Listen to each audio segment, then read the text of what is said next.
Of all exhibitions ever devoted to Turner, the National Gallery's new show, Turner Inspired in the Light of Claude, would probably have pleased the artist most.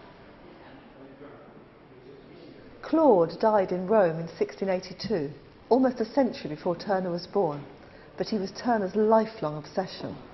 This is Seaport with the Embarkation of the Queen of Sheba, a great Claude, owned by John Julius Angerstein, whose pictures form the nucleus of the National Gallery collection. In his 20s, Turner saw this and burst into tears, and when Angerstein asked why, he said, "Because I know that I shall never be able to paint anything like that picture." 50 years later, Turner left two of his own major works to the National Gallery on condition that they be exhibited alongside this Claude. One was Sun Rising Through Vapour, fishermen cleaning and selling fish. At first, this seems to owe more to the Dutch Marine School, also an influence on Turner. But the reason Turner considered it so important was that it fuses northern and classical traditions. It combines Dutch detail and emphasis on everyday life with the tonally unifying warm glow of sunlight which Turner took from Claude. The other picture bequeathed to the National Gallery, Dido building Carthage, shows more clearly the classical structure following Claude, and also how Turner, like Claude, made the sun his focal point.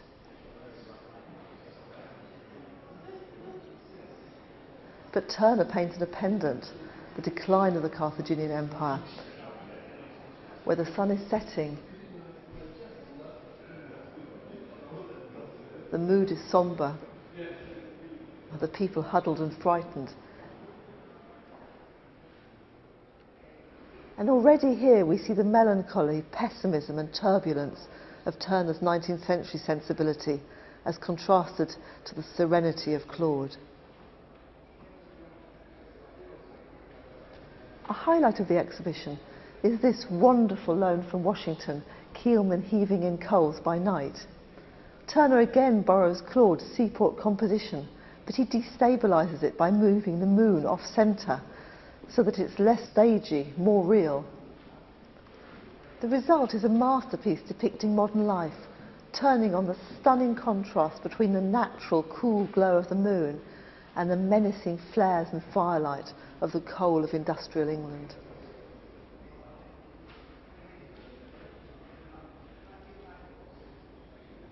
By the end of his life, Turner's chief interest was the effect of light, developed especially in watercolour.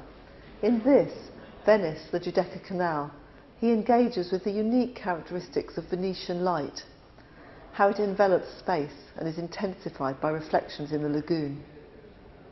This is 1840, and you see how Turner anticipates Impressionism, but in the light that pervades and gilds everything, there remains the unmistakable influence of the Claude seaport that had moved him to tears half a century before.